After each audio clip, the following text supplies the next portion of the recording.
On puisse bâtir la réflexion citoyenne tous les dimanches. Le pape Léon XIV sera au Cameroun du 15 au 18 avril prochain. Le groupe La Météo a mené une enquête dans le Septentrion. Il en ressort justement que les populations de ce côté, l'aire soudano-sahélien du Cameroun, sont un peu indignées relativement au programme qui a été rendu public et pensent que le Grand Nord est lésé. Les différentes étapes du séjour papal au Cameroun, Yaoundé, Bamenda et Douala, aucune ville du Nord n'a été mentionnée. Est-ce qu'on peut comprendre cette indignation venant du Septentrion, Joseph Marie? Bien sûr que les gens, quand les gens s'indignent, il faut prendre ça au sérieux. C'est un peu comme si vous alliez chez un dentiste, lui disiez mal à la dent, il vous dit non, vous n'avez pas de mal.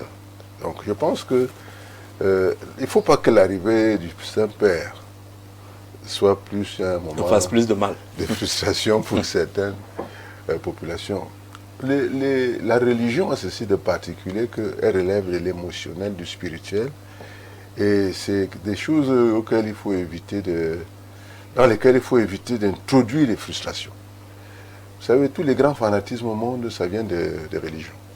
Les grandes guerres, tout ce que vous avez vu dans le monde, il y a la religion derrière. Vous allez au Moyen-Orient aujourd'hui, tout ce que vous allez entendre là-bas, c'est guerre sainte, l'axe du mal, tel groupe, tel... Donc, nous sommes là devant une situation qui est assez préoccupante, parce que si on sentit en fait que le voyage du maire, par exemple, à Bamenda, c'est pour l'apaisement. Parce que cette région a d'énormes problèmes de paix. Et je crois que l'extrême nord du Cameroun également est soumis à la pression du terrorisme qui est perpétré par le groupe islamiste, enfin, le groupe Boko Haram, ne le qualifions pas. Donc je pense qu'ici, il faut également dire que la religion catholique en particulier est très présente, notamment dans l'extrême nord du pays. Absolument. Pratiquement tous les peuples des montagnes, prenez tout ce qui est Kirdi. Donc on peut faire la nuance, hein, je ne connais pas vraiment l'anthropologie de fond, les Kirdi, les Massa, les Mundans, les Giziga, tous ces gens-là sont chrétiens. Et je pense d'ailleurs que le mouvement du pape devrait obéir à cette géographie, où effectivement il a un peuple qui l'attend. Qui l'attend pas seulement parce qu'il viendra prêcher la paix, mais qui l'attend même sur le plan symbolique de rencontrer le grand chef de l'Église catholique romaine, qui ne peut pas venir au Cameroun tous les ans. Donc son arrivée ne peut pas être gérée avec une telle, je veux dire, avec des omissions de cette nature. Je crois que les évêques, les prêtres qui sont là, qui parfois sont plus prompts à indiquer la couleur du président qui va arriver, ou bien... Ils sont là aujourd'hui dans leur affaire. Ils doivent s'occuper des âmes. Et il y a donc des âmes dans l'extrême nord, le nord du pays, qui ont besoin du chef de l'Église catholique romaine. Il faudrait peut-être renégocier, savoir dans quelle mesure il peut faire une escale dans cette zone-là. Monsieur le maire, est-ce que c'est une préoccupation importante lorsque les populations du Septentrion s'indignent, puisque le pape est déjà venu, c'est la 4e visite papale au Cameroun, quelle est la place du Nord? Bon, ça peut être une revendication légitime, puisque si les peuples chrétiens et les autres, même musulmans, je crois que le pape a souvent pris l'habitude de rencontrer toutes les confessions d'ailleurs. Et en tant que chef de l'État, il a le droit d'aller rencontrer toutes ces confessions. Je pense qu'il a un long séjour. C'est la toute première fois qu'il va mettre ses pieds à Bamenda. Et tout le monde justifie cette présence par la situation de crise du Nozo, pour essayer d'apaiser un peu les cœurs.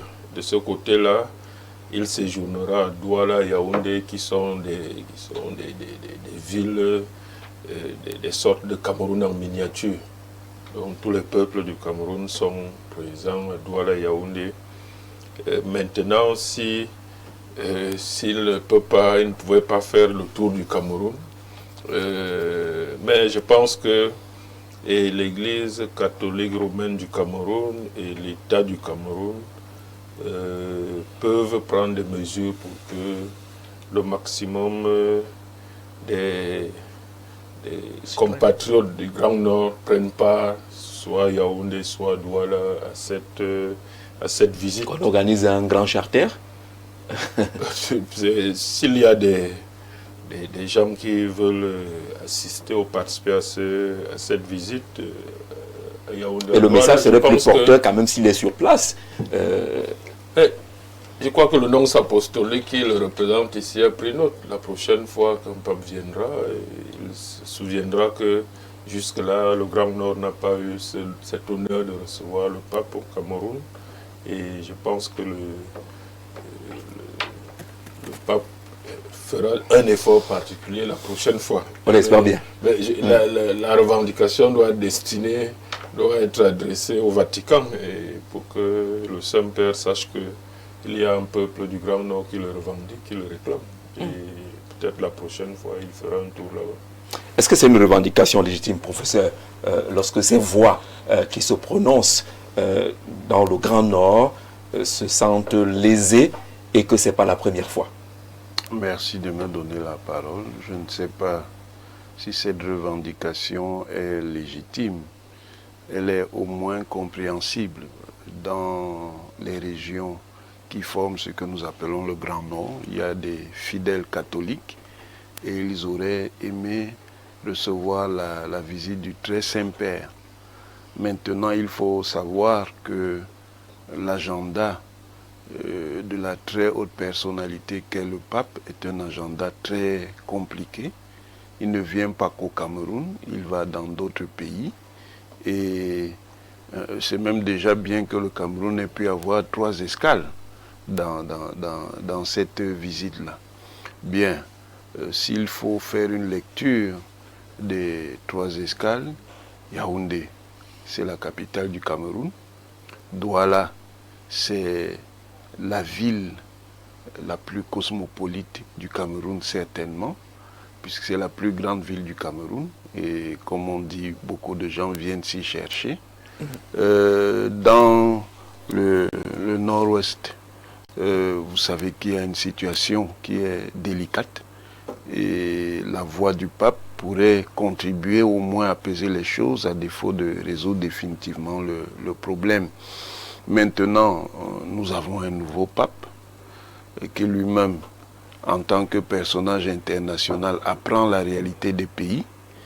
Peut-être que s'il vient pour un deuxième séjour, il pourrait répondre donc à l'attente des fidèles du Grand Nord. On a déjà eu un pape qui est venu 2 fois au Cameroun, le Saint-Père, le très Saint-Père Jean-Paul II. Donc, espérons donc que le nouveau pape viendrait également au Cameroun plusieurs fois, Léon XIV.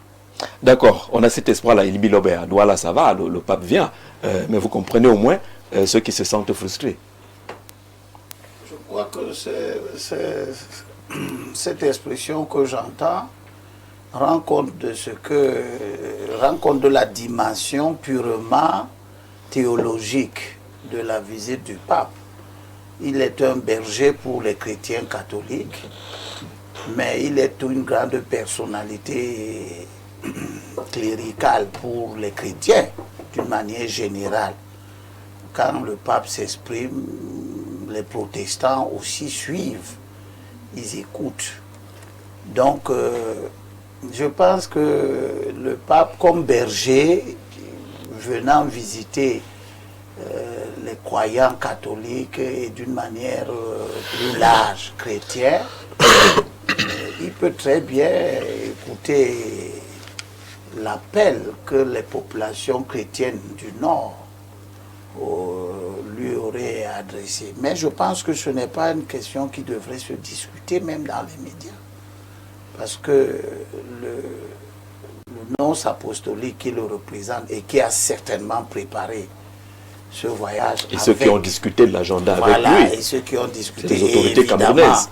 Les grandes autorités religieuses de l'Église catholique ont trouvé de bonnes raisons d'organiser ce voyage comme ça et prennent aussi note que les fidèles du Grand Nord expriment le besoin de recevoir leur berger. Donc, à partir, moi, je n'ai pas grand-chose à dire. Je ne suis déjà pas catholique. Je vais particulièrement suivre ce que le pape va dire concernant l'homosexualité. Je vais également suivre ce qu'il va dire concernant le comportement de l'État juif et les meurtres que l'État d'Israël organise alors que c'est l'un des berceaux du christianisme, de la chrétienté d'une manière générale. Je pense que le désordre qui règne au Moyen-Orient et dont l'État d'Israël est l'un des promoteurs devrait préoccuper le Saint-Siège. Combien de chrétiens catholiques ont été tués dans les bombardements sauvages d'une criminalité indescriptible au Moyen-Orient, à Gaza, etc., etc. Donc j'aimerais voir le monde occidental, chrétien occidental, s'indigner, s'exprimer sur ces questions. Vous préférez qu'on parle de ces questions-là sans parler des milliers de Camerounais qui meurent dans le nord à cause de Boko Haram, des coupeurs de routes, des inondations, c'est très important. Et autres. C'est très important. Le peuple peut en parler même s'il n'est pas au nord. Et la portée serait exactement la même. Il peut en parler pour décrier les conflits de religion qui sont la base, comme disait Elundu tout à l'heure, de tout ce désordre qui règne. Cette intolérance, ces idées que certains sont supérieurs aux autres sur fond de racisme, etc., etc. On aimerait entendre une grande autorité. Moi, je suis de ceux qui pensent que la croyance joue un rôle important dans l'harmonie des communautés dans le monde. Et donc, justement, cette question d'harmonie des communautés, vous comprenez l'indignation donc de la grande communauté du Nord. Vous parlez d'harmonie en regardant le Moyen-Orient, alors qu'au Cameroun, il y a un besoin d'harmonie aussi. Mais Boko Haram, ce sont des musulmans. On n'en sait rien. Ah si. Ils sont les extrémistes. Ce sont des musulmans. Ils sont peut-être extrémistes et tout, mais ce sont des musulmans. Ils agissent sous le prisme religieux. Et ça crée de la mort dans le Grand Nord. Vu comme ça, le pape a de bonnes raisons d'aller là-bas. Peut-être il ira la prochaine fois. Moi, je ne m'insère pas dans l'organisation de ces voyages. Mais je dis que, comme il vient visiter un pays éminemment chrétien, le Cameroun est un pays très chrétien et très pratiquant d'une manière générale, eh bien, j'aimerais l'entendre sur tous ces désordres-là. D'accord. J'aimerais l'entendre sur les désordres qui règnent au nord-ouest et au sud-ouest.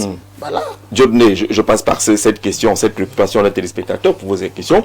Bonjour sur le plateau. Il y a un évêque dans le Grand Nord qui avait dit qu'il serait mieux que le diable prenne d'abord le pouvoir au Cameroun. Certainement, le pape ne veut pas se frotter à ce genre de prélat et ne veut pas être proche d'un serviteur du diable caché dans l'église.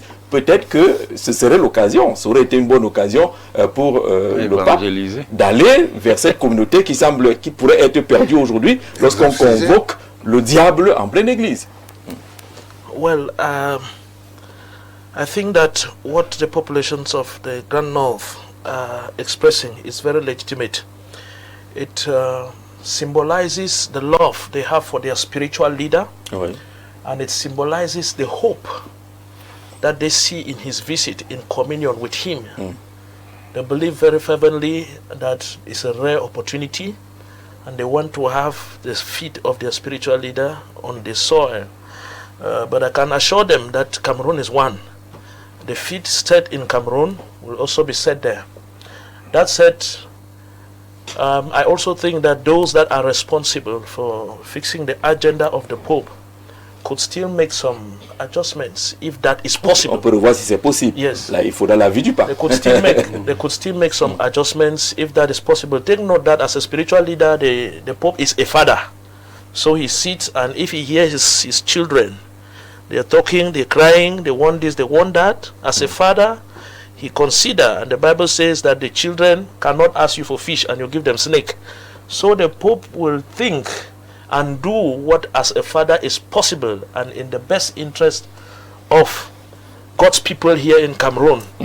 That said, talking about the Pope avoiding to scrub shoulders with his Archbishop, if the Pope never really wanted the Archbishop will no longer be in service as of now. I think that the statement, yes, of course. I think that the statement made by the Archbishop was a statement made by a leader who is seeing the frustrations of his people. And the President of the Republic, I keep repeating, has noted this, that the extent to which people are frustrated can make people, express that emotion in sometimes disproportionate words. But truly, the people are really frustrated. So people should not lay emphasis. If you are a leader in a country like Cameroon and a priest gets up and say, it's better for a devil to even lead this country. On pourrait accepter que c'est un leader politique qui le dise, mais lorsque ça vient d'un évêque, l'église, il y a cette doctrine de dire que l'église est apolitique, l'église est ceci. L'église n'est pas apolitique. L'église vit dans une cité, il vit dans un état. Le berger est là, il voit les chrétiens qui entrent chaque jour, il souffre, il pleure chaque jour et on vient. Qu'est-ce qui ça ne va pas, ça ne va pas. Et donc il dit aux autorités, il dit aux autorités que la gouvernance de ce pays est tellement mauvaise. À un moment donné, on se dit que le diable est même mieux. C'est une manière d'exprimer des frustrations profondes. D'accord. Et I just want to end there. There is a cardinal called Peter Turkson from Ghana. I read on the social media that he's probably going to be part of the delegation of the Pope. And he came out in a statement on the social media presented to be coming from him. And he said, saying that the Pope is expecting a gift, un cadeau. The Pope is expecting a gift from the state of Cameroon, from the President of the Republic. And that gift is not money, that gift is not artifacts. That gift is the agenda for reconciliation in Cameroon, particularly as the Pope is going to the northwest region, within the context of the so-called Anglophone crisis. So, the President of the Republic, and I'm sure that if this statement is coming from the Cardinal is setting the agenda. The Cardinal is informing them about the top priority of the Pope. That as I am coming, don't be prepared to give me material gifts. I don't need them. I need the peace of the people of Cameroon.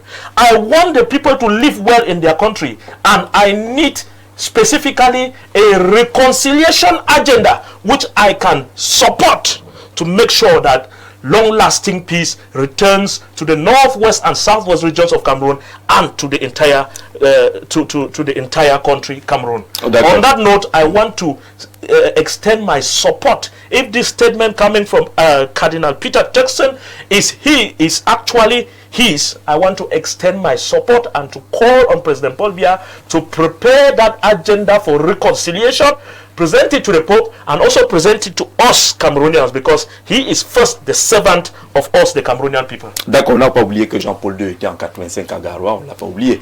La revendication est d'aujourd'hui. D'ailleurs, lors de son séjour à 85 à Garoua, justement, il avait dit une messe et organisé des réunions avec les jeunes, les intellectuels et les hommes politiques dans le Nord. Mais la revendication est là. On ne sait pas si quelqu'un pourrait encore agir sur l'agenda du pape qui est déjà arrêté. Mais il fallait bien qu'on relève cet aspect qui ressort d'une enquête menée par les équipes du groupe La Météo sur le terrain. Ce pape-là qui va arriver à Yaoundé, quel visage va-t-il trouver dans la capitale politique du Cameroun? Un sage contemporain avait dit que tant que Yaoundé respire, le Cameroun vit. Est-ce qu'aujourd'hui, au regard justement de l'envahissement des ordures ménagères, ce qu'on appelle poubelle, on peut conclure, monsieur le maire, que Yaoundé respire et que le Cameroun vit? C'est un peu difficile. Hein? Je pense que c'est... Vous donne la patate chaude là. Non, c'est une préoccupation qui ne se limite pas qu'à Yaoundé. Je crois que toutes les grandes villes du Cameroun connaissent le même phénomène. Il y a une situation qui est due à des causes lointaines et multiples. C'est une situation qui... L'urbanisation n'a pas été planifiée. Absence de planification. La population croît énormément. de 2,5%. Un rythme non contrôlé, puisque le recensement est vieux de 20 ans. L'urbanisation va encore beaucoup plus vite que la croissance générale de la population. Ce qui veut dire que, année après année, les villes, les grandes villes surtout, reçoivent de plus en plus de monde et aujourd'hui nous sommes plus de la moitié à vivre en ville. Des villes qui n'ont pas été préparées pour ça. Parallèlement, ce que nous produisons comme ordures ménagères, on parle de ce qui est visible, donc les déchets solides, parce que les liquides on ne les voit pas, qui polluent aussi. Ces déchets liquides qu'on déverse de façon anarchique, pour plus de 60% ne sont même pas récupérés, ça reste dans la nature. D'après les chiffres du ministère, les chiffres officiels, ce qui est collecté, les 40% qui sont collectés... Sur les près de 8000 tonnes produites par jour. Le coût de cette collecte est extrêmement élevé parce qu'il n'y a aucun tri en amont. Donc, il y a un problème de revoir. Il faut revoir profondément la méthodologie et surtout les moyens injectés pour le traitement de ce que nous produisons comme déchets solides. Évidemment, ça ne se fera pas en un jour et je pense que ça implique les collectivités, ça devrait impliquer l'État central surtout, parce qu'il n'y a pas qu'une seule ville qui est impliquée. Il y a un certain nombre de choses que les collectivités pourraient faire, mais ces collectivités ont besoin de l'appui de l'État, ne serait-ce que l'appui institutionnel, pas seulement l'appui financier, parce que nous faisons face, malgré la sensibilisation, malgré tout ce qui est indiqué, nous faisons face à un incivisme aussi qui est quand même grandissant. Et donc, le tout produit ce que nous voyons là. Et donc, il faut revoir profondément la méthodologie et un certain nombre de choses. D'accord, José-Marie, monsieur le maire questionne la méthodologie et semble indiquer que les bases sont déjà faussées. Nos taux de croissance, la population qui augmente, les villes qui se développent, ça veut dire que la solution de l'appel du balai que Atangandi a tenté ou la balayeuse que Koutes a tenté sont loin d'être les solutions qui puissent porter des fruits si on s'en tient à ce que le maire a présenté comme décor, comme analyse. Je voulais d'abord féliciter la belle transition entre, entre la question du pape et puis vous dites d'ailleurs que le pape a besoin, nous avons besoin d'être réconciliés même autour des ordures. Ah ouais. C'est-à-dire que nous avons un problème de s'entendre même sur les ordures. Et en fait, la réalité est que nous sommes dans, comme j'ai dit, une société qui vit d'archaïsme. Ce que vous voyez là, c'est le sommet de l'archaïsme. D'abord, une société où la saleté ne dérange personne. C'est-à-dire, vous voyez les gens marcher, il y a la saleté, mais ça ne dérange personne. Les gens marchent, ils mangent des écorces, je ne sais pas quoi, ils jettent dans la rue. Vous voyez une voiture qui va devant vous, on jette des oranges. Non, mais vous dites qu'il marche. Une belle voiture, il faut préciser. Une belle voiture, vite, je vous dirais que ce ne sont pas seulement en marchant en route. Ils sont même assis chez eux, dans leur cours, et il y a les ordures partout. Ils sont très à l'aise. Et ça ne dérange personne. Lorsqu'il pleut, vous êtes dans des quartiers où les gens comme la société qui ramasse les ordures passent peut-être une fois par semaine. Personne ne va. Quand il pleut, on verse dans les rigoles, les caniveaux, les drains, ça bouge tout. Nous avons donc là une population qui a besoin d'être éduquée. Éduquée, c'est un problème. J'ai vu à Douala, une ville comme Douala, vous voyez par exemple là où on élève les porcs. Si vous voyez ce qui se passe, vous ne mangerez plus de porc. Les petits cours d'eau là, j'ai fait un article à l'époque sur, j'avais titré ça, les tribulations d'Abiergue. C'était le cours d'eau qui part je sais pas moi, du 8e arrondissement là-bas, vers Mbankolo, qui se jette dans l'Omfundi. Mais si vous voyez, quand vous suivez ce cours d'eau, vous voyez la maltraitance, n'est-ce pas? Mais vous voyez, c'est un cours d'eau qui souffre. Et vous avez donc, en fait, nous vivons dans une pollution permanente. Nous sommes même, moi je crois même que Dieu nous aime beaucoup. Et les gens se lavent dedans, des enfants se lavent quelque part, on lave les vêtements. À chaque étape, vous trouvez quelque chose, une activité. Les voitures, etc. Alors, quand vous voyez qu'on lave encore des voitures au marigot, vous comprenez qu'il y a un problème qui n'est pas seulement lié à l'État, mais qui est même lié à la qualité même de ce qu'on appelle les entrepreneurs camerounais, à la qualité de le niveau dans l'entreprise, comment on entend le business au Cameroun. Qu'est-ce qu'on peut faire de notre pays pour le changer? Prenons les ordures simplement. Vous avez un ministère de l'environnement, ma foi, qui, à mon avis, est absent. Je ne sais pas vraiment quelle est sa mission, mais ce que j'observe, c'est que tout le monde peut voir que quand vous arrivez au marché de Mokolo ou au marché de Morumbi, depuis des années, on fait la même chose. On vient avec le plantain, le macabo, les nyams, et puis on met ça par terre. Chacun se débrouille à acheter ou à vendre. Est-ce que c'est possible que dans une ville comme Yaoundé, qu'on crée des hubs qui accueillent tout ce qui doit entrer dans la ville pour que ce soit traité?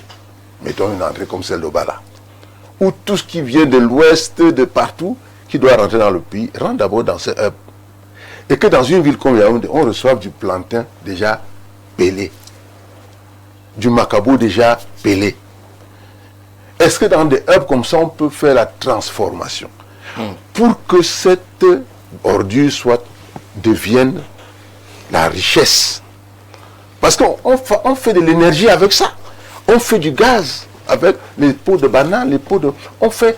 Si vous voyez, des aliments pour l'élevage. Dans ce coin-là, vous pouvez tout faire dans des hubs. Peut-être vous prenez 20, 30 hectares qui reçoivent tout ça.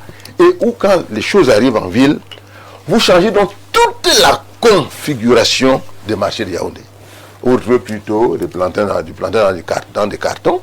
Ce n'est plus par terre, donc même nous, les consommateurs, nous sommes préservés de toute cette saleté, etc. Je crois que nous devons nous entendre sur comment faire la propreté. Alors, les choses comme ce que les ministres organisent là, distribuer les balais, c'est vraiment, je vous assure que c'est comme si, voilà, on traite l'ordure comme au village. C'est comme si vous venez dans votre maison, vous balayez, vous soulevez le tapis et vous mettez la saleté sous le tapis et vous refermez, vous dites que vous êtes propre. Nous avons un problème qui est profond. Les choses comme Isaac, bon, tout à l'heure le maire a évoqué une affaire qui me paraît minimale. C'est la décentralisation.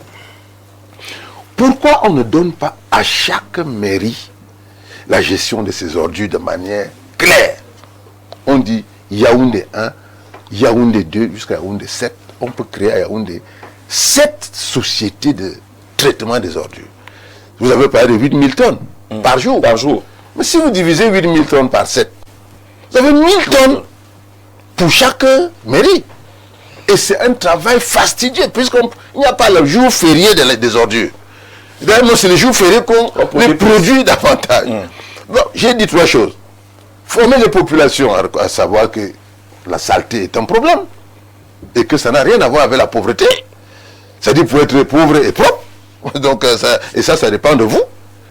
Deuxièmement, que les citoyens sachent que la ville leur appartient tous. C'est-à-dire qu'autant tu balayes ta maison, tu dois pouvoir balayer ta cour, tu dois pouvoir balayer la rue. Ok? Et qu'il faut maintenant que les institutions prennent le taureau par les cornes, que l'on pousse l'entrepreneuriat vers la production de nouveaux produits qui sont les produits du futur. D'accord. Parce vous avez besoin de courant électrique, vous avez besoin de gaz, il n'y en a pas écrit à Limbe, il n'y en a pas ici. On peut produire du gaz à partir des ordures ménagères. On peut produire de l'électricité à partir. Donc, c'est pas un problème. En réalité, nous sommes assis sur des grosses richesses de 8000 tonnes par jour. Des richesses qu'on ignore.